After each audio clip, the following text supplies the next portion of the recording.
Fala, nação atleticana, tudo bem com vocês? O meu nome é Luiz, sejam bem-vindos ao canal Palavra do Atleticano. E no vídeo desta quinta-feira nós vamos falar da vitória do Atlético sobre o São Joséense em partida válida pelo Campeonato Paranaense. Então fiquem comigo que logo depois da vinheta a gente volta para falar sobre tudo o que aconteceu nesse confronto.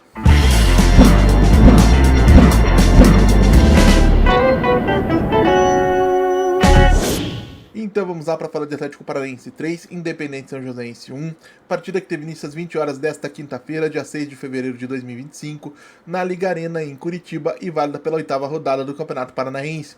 E para enfrentar o São Joséense, o treinador rubro-negro Maurício Barbieri precisou promover 5 modificações na equipe titular do Atlético em razão das punições aplicadas pelo Tribunal de Justiça Desportiva do Estado do Paraná na noite de ontem. Santos foi o goleiro titular do Atlético no confronto.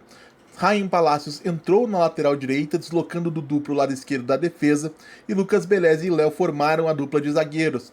No meio de campo, Falcão substituiu o Filipinho e formou dupla de volantes com Raul, Bruno Zapelli, absolvido pelo TJD, foi o camisa 10, e no ataque, Leozinho assumiu a posição de Isaac, deslocando Luiz Fernando para o lado esquerdo do ataque, juntamente do centroavante Allan Kardec. No primeiro tempo, o desempenho dos comandados de Barbieri foi preocupante. Em diversos momentos, o São Joséense pareceu mais organizado e mais à vontade na partida, enquanto o Atlético trocava passes com muita dificuldade de maneira extremamente burocrática. E isso passa, evidentemente, pela lesão que forçou a saída precoce do meio-atacante argentino Bruno Zapelli aos 16 minutos da etapa inicial, passa pela performance individual pouco inspirada de alguns jogadores nos primeiros 45 minutos, mas eu considero importante também destacar a participação da comissão técnica nessa falta de fluidez. Desde que chegou ao Atlético, Barbieri demonstrou ter ideias, boas ideias inclusive, mas a equipe em campo é muito quadradinha. Quase sempre uma saída de 3 mais 1 com o lateral esquerdo se posicionando ao lado dos zagueiros. Em raras ocasiões os laterais avançaram juntos, quando Maurício Barbieri escalou 3 zagueiros de ofício, mas nunca chegamos a ver, por exemplo, uma saída de 3 mais 1 com o lateral direito centralizando, ou com o volante baixando para fazer a chamada saída lavoupiana. E eu nem estou falando, percebam, de uma saída 3 mais 2, de uma saída 2 mais 1, ou 2 mais 2, ou qualquer outra forma de sair jogando. Eu falo simplesmente de variações de uma mesma ideia, de um mesmo conceito. Isso pouco acontece no Atlético, raramente aconteceu até esse momento. No meio de campo, seja Filipinho ou seja Falcão, sempre existe um volante marcador avançado no campo de jogo, somente pela sua capacidade de contribuir com a pressão pós-perda da bola, mesmo que a sua capacidade de contribuir com a bola seja muito reduzida ou absolutamente nula em alguns momentos. E Filipinho e Falcão, gente, têm recebido muitas críticas dos torcedores. São dois volantes de marcação originalmente, e boa parte dessas críticas deveria estar sendo direcionada à comissão técnica. Os dois estão atuando fora de posição, os dois estão sendo bastante prejudicados sob os olhos da torcida, porque no seu papel, recuperando a posse de bola, marcando, enfrentando fisicamente os jogadores adversários, eles conseguem ajudar, conseguem contribuir, mas estão completamente expostos pela tendência ou pela insistência do Barbieri em escalá-los como meio-campistas, como jogadores de entrelinha, atuando de costas para marcação. Eles não têm essa capacidade e têm estado bastante desconfortáveis em campo, não é de hoje, isso precisa mudar, tá? Porém, nem tudo foi uma tragédia nos primeiros 45 minutos do Atlético Paranaense. O Leozinho, por exemplo, estreou como titular hoje, marcou o seu primeiro gol com a camisa do Furacão e foi seguramente o melhor jogador da partida, tá? Ele foi extremamente agressivo no sentido positivo do termo, tá? Enfrentando a marcação a todo momento no 1 contra 1 e levando vantagem em diversas ocasiões. Para quem não se lembra do scout que eu fiz do Leozinho aqui quando a contratação dele foi acertada, é um jogador que eu disse que eu não sei se ele vai conseguir render no nível que o Atlético precisa. Agora, quando ele entrar em campo, fumaça ele vai fazer. Essa capacidade de driblar ele realmente tem muito desenvolvida. Ele pode ser bastante útil para o Atlético em determinados contextos e hoje foi um desses jogos. O Leozinho realmente foi muito bem. Tomara que ele consiga continuar assim, que ele consiga manter esse ritmo ao longo da temporada, porque o Atlético certamente ganharia um jogador aí de muita qualidade. Não é talento que falta, é o Leozinho, talvez um entendimento melhor das necessidades do jogo de campo, que ele pode desenvolver no Atlético e se tornar um jogador muito interessante, tá? Mas, e o gol do São Joséense, gente? Uma falha grosseira do Santos em plena reestreia, tá?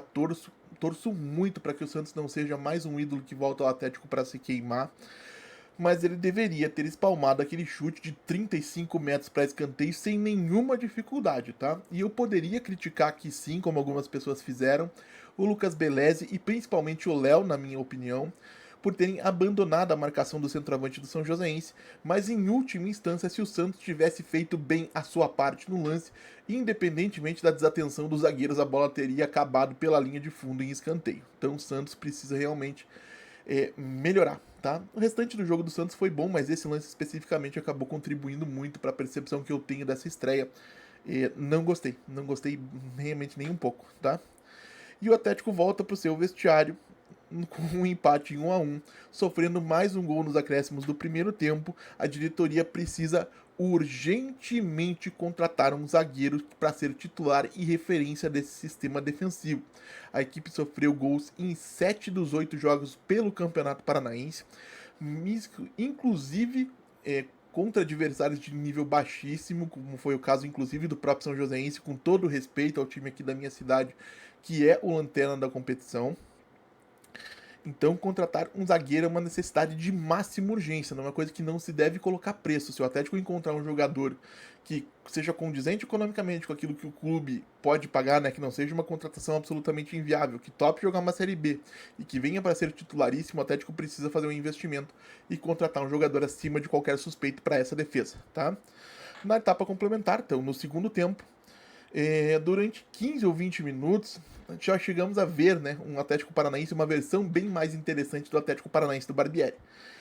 E isso porque o time conseguiu trocar passes com fluidez, com trocas de ritmo, com mudanças de posição, especialmente contando com as aproximações de João Cruz e Luiz Fernando, tá? João Cruz que merece muitos elogios pela atuação como meio atacante, que é a sua posição de origem, e de Luiz Fernando, que acabei de mencionar, que pelo lado esquerdo, onde ele se destacou pelo Atlético Goianiense na última temporada, mais uma vez foi muito, muito bem um jogador que tende a acrescentar muito para o Atlético durante toda a temporada. Vai ser um dos destaques do Furacão, com toda certeza, essa é a minha opinião, tá?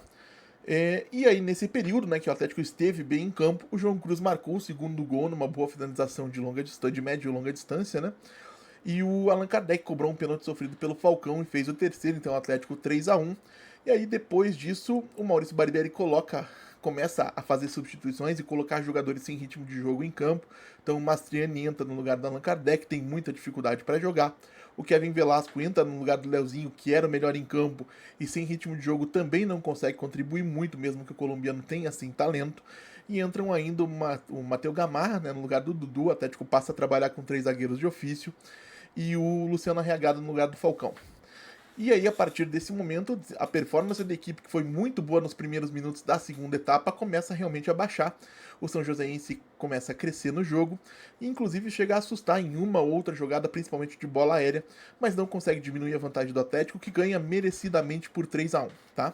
Então, em geral, uma partida que deu pro gasto, vamos dizer assim, uma partida nota 6 o suficiente para passar de ano se arrastando, como diziam alguns, mas foi o suficiente, pelo menos na minha avaliação, para deixar boas esperanças, ou boas impressões, com algumas boas esperanças, de que o Atlético dos primeiros 15 ou 20 minutos do segundo tempo possa se tornar o padrão da equipe daqui a pouco tempo, né, a curto e médio prazos no máximo, porque a equipe precisa estar preparada para a disputa do do Campeonato Brasileiro da Série B. Então, logicamente, é torcer nesse momento para que a lesão do Bruno Zapelli tenha sido somente uma torção de tornozelo, nada de mais grave, né? Até porque ele realmente é um jogador muito difícil de substituir dentro do elenco do Atlético. E também para que a equipe esteja melhor ou mostre ainda mais evolução no próximo domingo diante do Cianorte fora de casa. Mas quero saber também a opinião de vocês, claro, deixem aí nos comentários o que vocês acharam da atuação do Atlético na partida de hoje, quem foi bem, quem foi mal e por quê. Como eu sempre digo aqui, eu leio todos. E se vocês estão chegando agora, eu peço que você deixe seu like, se inscreva no canal Palavra do Atleticano, compartilhe com o Denis em redes sociais. A gente volta a falar do Atlético Paranaense amanhã aqui no canal Palavra do Atleticano. Muito obrigado mais uma vez pela atenção de todos e até a próxima.